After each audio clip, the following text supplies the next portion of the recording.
Showtime. Here's the burning question. Who made the decisions? Or maybe we should rephrase that, John. Who made the mistakes? Now it's been revealed from within the front office that Ohtani has had shoulder fatigue twice. The Angels went to him, asked him to agree to go have MRI, shoulder or forearm, because he had elbow surgery way back when he first came to Anaheim. He refused. His agents, CAA, big wheelers and dealers, indicated no. Let him work through it.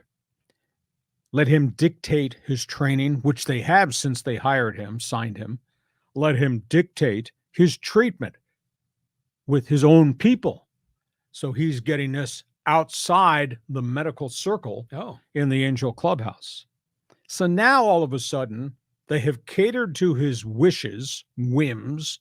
He's been really successful, but now he's broken down again. And they, CAA and Ohtani, will not let the Angel people do the medical evaluation that they would normally do. They do it on Mike Trout. They do it on Mike Moustakas. They did it multiple times on Rendon. Different set of rules for Ohtani compared to the rest of the roster. I don't know that that's a real good message that you want. End of the day, he continues to DH. We'll see if the torn elbow ligament impacts him at all swinging the bat. He's got 46 home runs still. I still think he's of value, maybe on a shorter-term contract. What I've been told from agents that I kind of network with was, hey, if it were my call, you make him an offer, maybe 2 years, $50 million per season, be my DH, with an option for a third or fourth year, either my option or your option or both are options, to reopen if he becomes acting, goes back on the mound as a pitcher.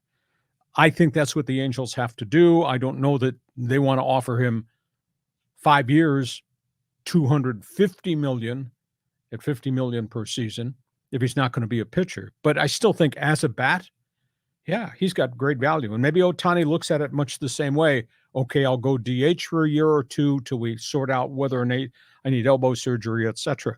I still think there's tremendous value as a one-dimension player. So maybe you give him the opt-out in years 3 or 4, or then he can come back and negotiate if he's back on the mound, becomes the megastar, multi-position superstar that he is. And my friend from left field says? I say that if he were healthy, he would probably get a 10-year deal like Xander and like all these other big-time pitchers or players. But since he's injured, he's going to get less. And yeah, maybe only 2 years at a time. Less in term years, correct, not salary. But do you think maybe they'll play the game and say, you know what?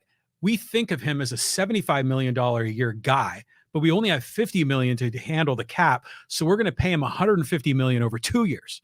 You know, it could be one of those things. Because, you know, when Xander Bogaerts signs an 11-year deal, they don't expect him to be a top-performing shortstop by the end of that contract. We don't know, though. I mean, I can't give him $75 million per season. That's crazy. You got heat stroke out in left field already? He's only been out there 5 minutes.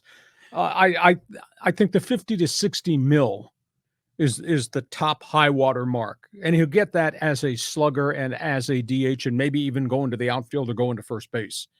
But obviously, if they have to do brace surgery or full Tommy John for the second time, that's a 1 or 2 year period to recover from. So I don't think anybody's going to give him 5 years right now.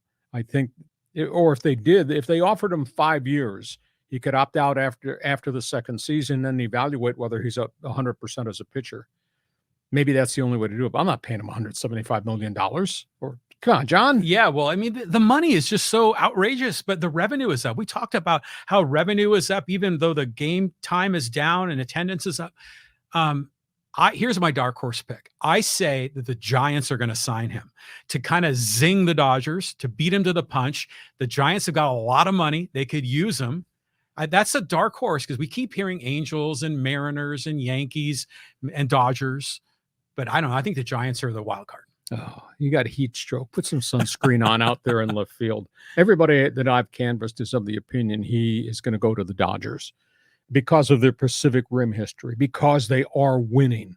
That's got a lot to do with it. And they do have a history of taking care of injured players and rallying these guys back. Before we go to the other baseball story,